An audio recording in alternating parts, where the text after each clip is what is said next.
ESPN names the most influential people in wrestling, and they name the following: Nick Khan, Triple H, The Rock, Tony Khan, and Logan Paul.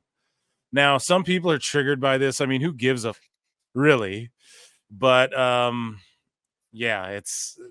mean, Tony Khan more influential than Logan Paul as far as wrestling's concerned. I mean, yeah, I could agree with that, I guess. Yeah, I would say overall. I mean, but the number 1 and 2 is your definite. Like, that's all that really matters. I feel like with where wrestling is right now, like Nick Khan and Triple H have brought it into where the biggest we've ever seen it. And I mean, AEW is there, but whatever. Yeah. And the fact it's not Tony Khan just is telling. Here's the thing: is Tony Khan could be if he would just be like the financial backer and maybe just the promoter. And like I said from the beginning, if he would have just let other people run it and try to learn and sit under, I hate to use the phrase now, but the learning tree, like every other great booker ever, like sat under, like, Dusty sat under Eddie Graham, or, Paul Heyman sat under Dusty. Like everybody sat under somebody for a while to learn, except for Tony Khan. And it's obvious. Kevin Nash, though, went off on Logan Paul. So I may have bookmarked the video clip. I got it right here. So I'm going to read what he says, and then we're going to listen to, let's listen to what he says here. I just want to cross-reference. You got a bunch of, here we go. So let's just listen to what he says, because it's essentially the same thing. You don't become one of the boys just because you're around them. That, from what I heard, he's making like $5 million for a limited, and those other are out there making house shows. You, Nash, you're the reason he's able to get a deal like that.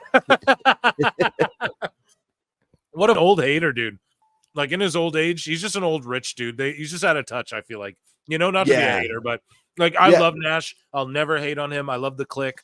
4 or 5 of my all-time favorite wrestlers of all time. And I love Kevin Nash. Absolutely. But, and I love the NWO. I'm a DX mark, all that. Yeah, dude, you're the reason Logan Paul can go get a $5 million deal with limited dates. You know what I mean, all Jake? Yeah, no.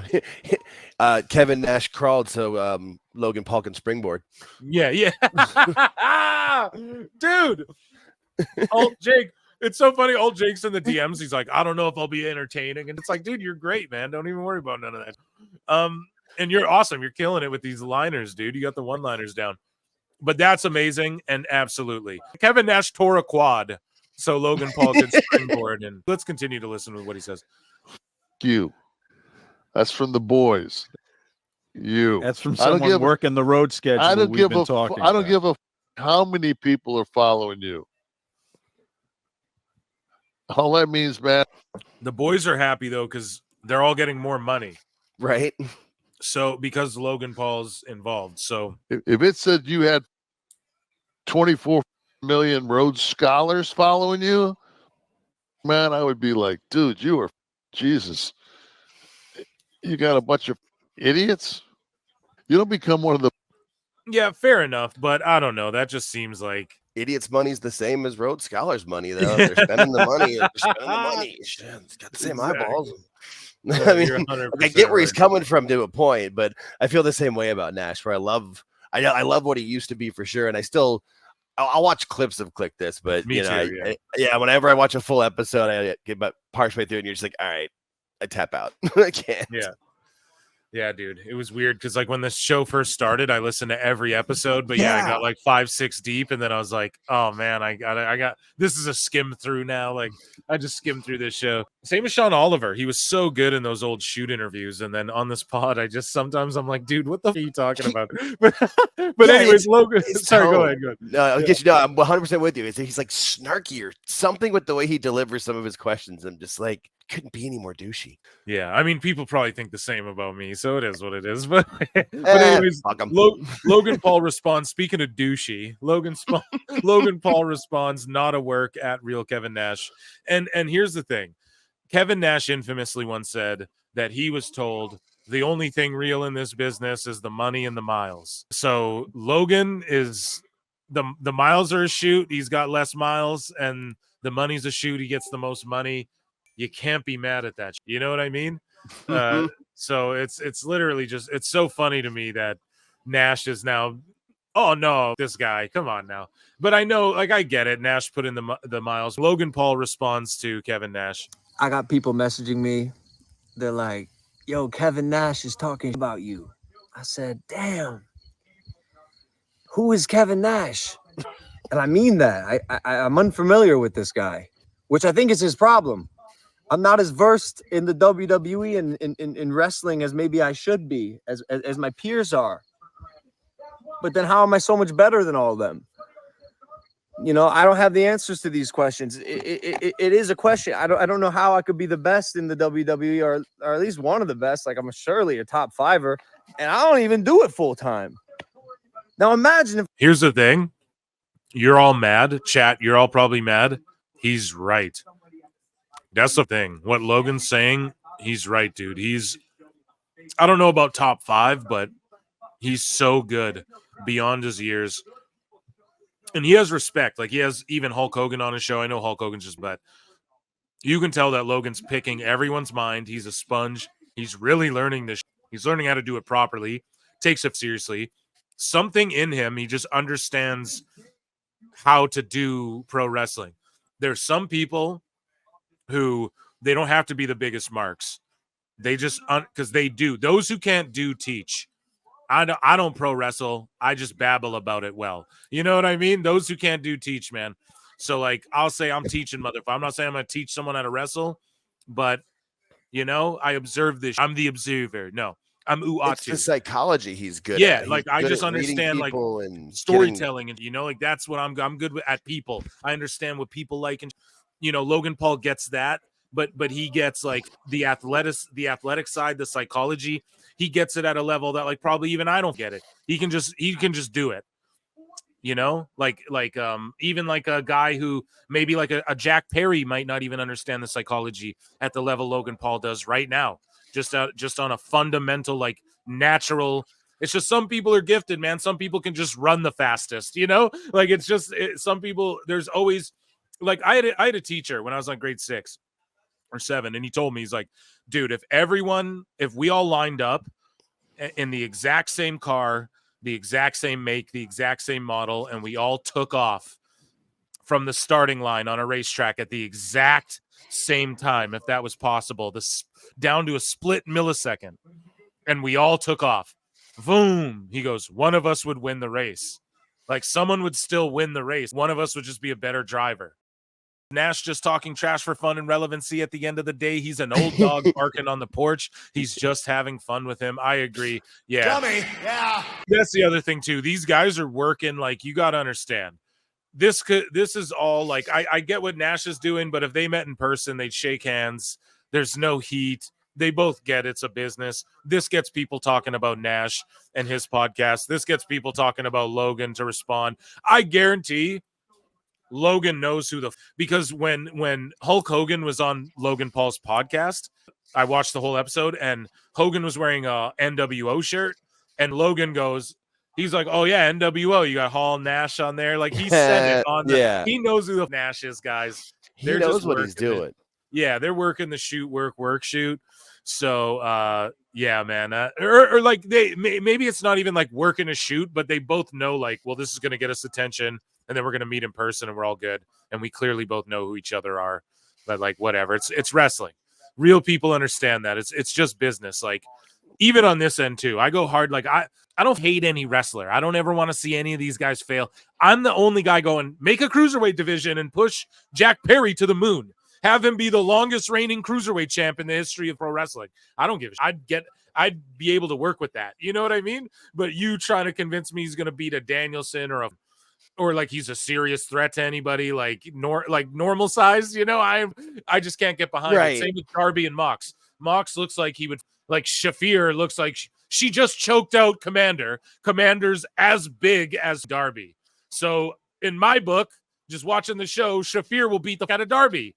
He's even wearing pink. So it's like, they gotta understand those things. Those are the things that, man, it's just the psychology behind. There's not just psychology in a match. There's psychology to the formatting of a television show too, or like how you present characters, everything that goes into wrestling. You have to, like, at least be conscious of things like that, in my opinion. I don't know, but yeah, no, it's the presentation as a whole, and that's why I mean it's what I kind of gave up on AEW too, because it was just especially with like for me when you start to see guys start to get over and then go away like Hobbs or Ricky Starks or Wardlow, where you'd start to think, okay, that's a good story. They've got to where'd they go? I haven't seen them in 3 weeks. And then Tony just fucks it up, man. Like, yeah, that's the thing. The Acclaimed were hot, and then he doesn't pull the trigger on them, and then he waits like 3 months and pulls it or too 2 late. months. Yeah, and then it's like they're not hot anymore. You get up like now the story doesn't make sense. Like that's the thing in wrestling. You have to lay out your long-term plan, but then you have to have be willing to call audibles and get there in different ways, depending on things use the changing. Situations that are in front of you. Like he just what was it? Brian Pillman Jr. now, Lexis King now. He just posted, was it to the 2 or 3 years ago, where he had that mini feud with MJF, and they posted his promo that he cut on MJF in Cincinnati, where MJF was on his family and stuff. And then that went nowhere. It's like you had a chance to really make Pillman a star there. Like he could have took MJF to the limit and then maybe turned heel on the varsity people and joined MJF and tried to become even just push him because isn't Mox from Ohio as well? Yeah, that was part of the promo. He was said, yeah, right. So why didn't they team Pillman up with Mox, go to Ohio for one of those big shows, and have Mox give him the rub?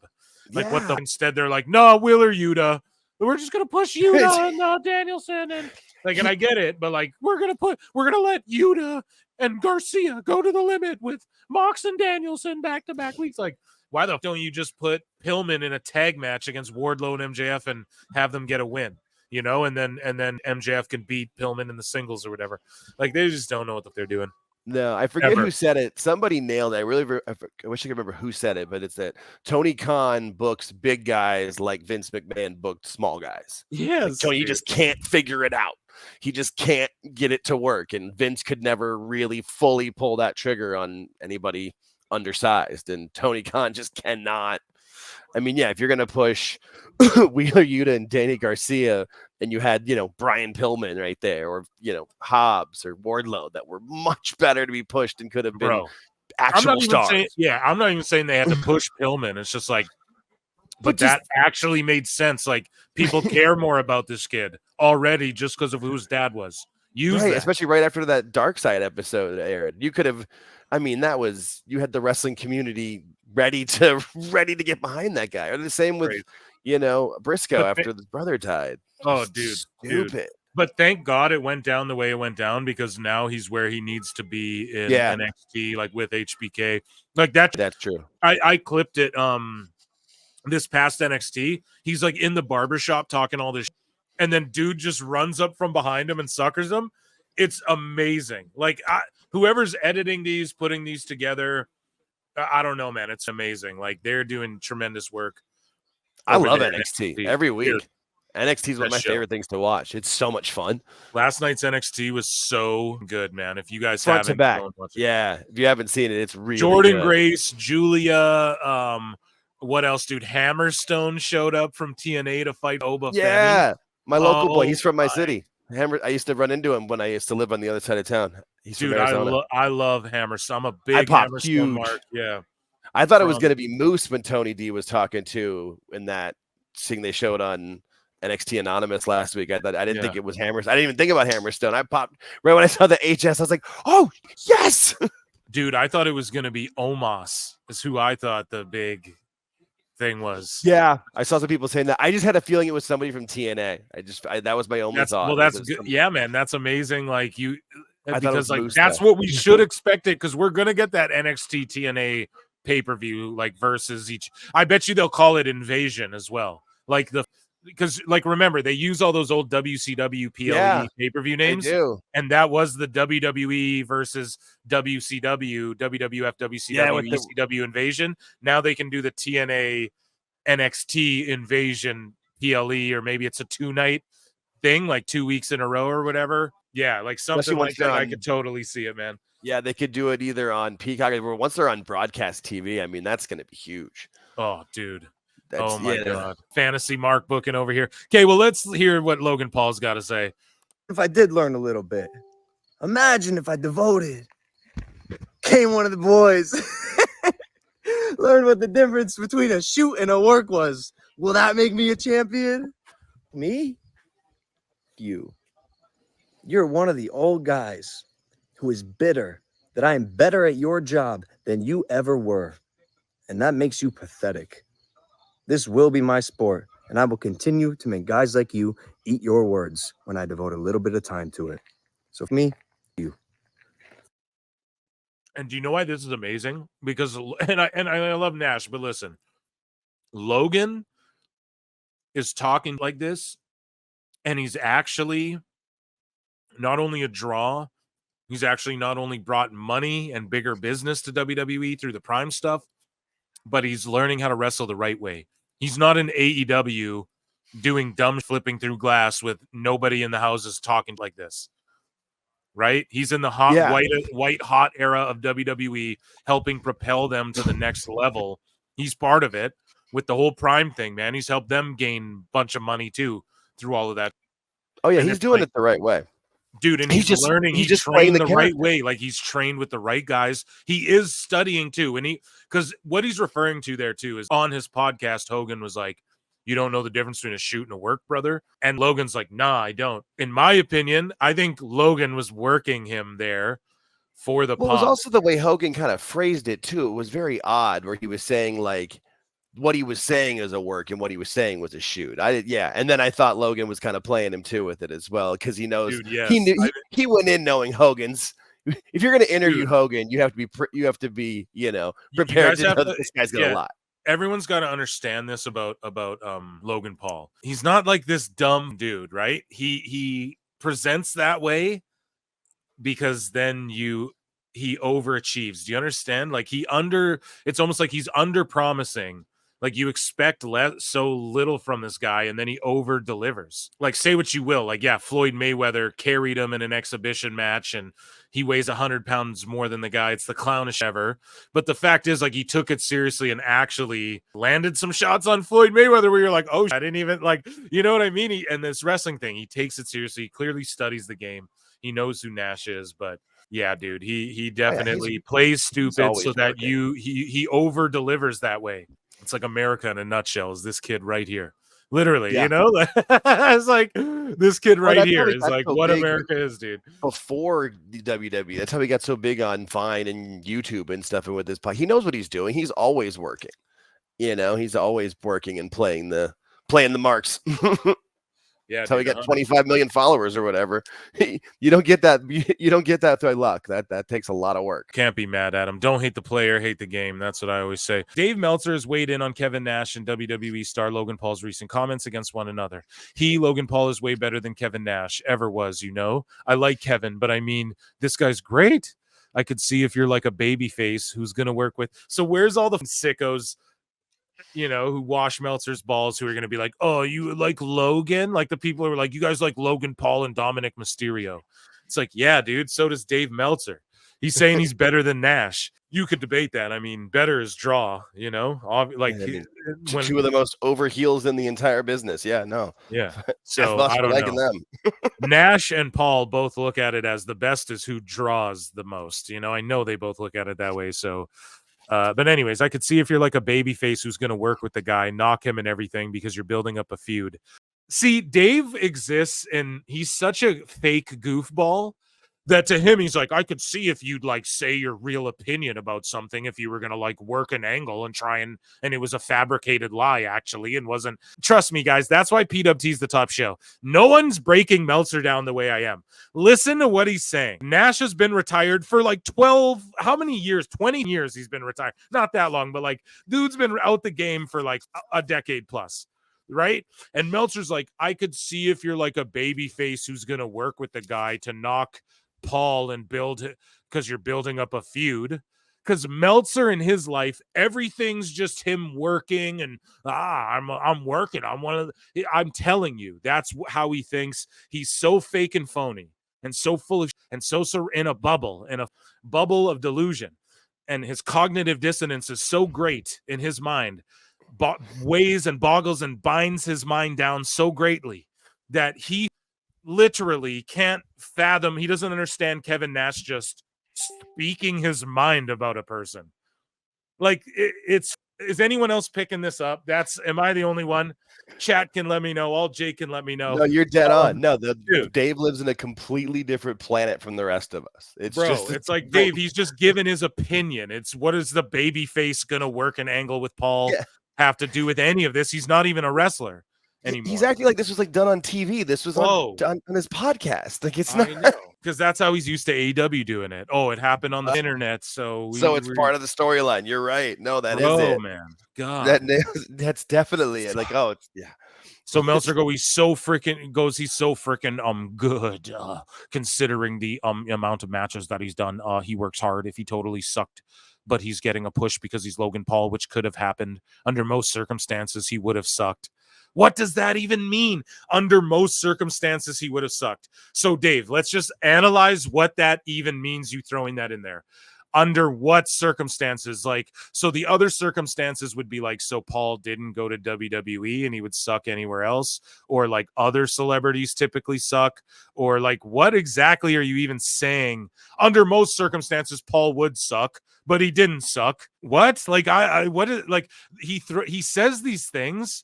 He needs to like elaborate or have the self-awareness to understand, bro, you're trying to put Paul over, but you're like kind of weirdly burying him at the same time. He's an idiot, man. Dave's so stupid. But this guy's just one of the most natural people I've ever seen. Of all people, why knock him? Well, I don't know, Dave. Why don't you ask the sickos why they knock Logan Paul too, and tell us I like baby food and McDonald's for liking Logan Paul more than Daniel Garcia. Why don't you ask some of the sickos? Those are your peers. You don't block them. You'll block me if I were to respond and give you the answer why, dude. But yeah, Dave Meltzer just lives in a dumb weirdo gaga land that makes absolutely no sense. And yeah, dude, fantasy world. Yeah, man, it's a complete and utter fantasy world, and that's why you guys tune into PWT.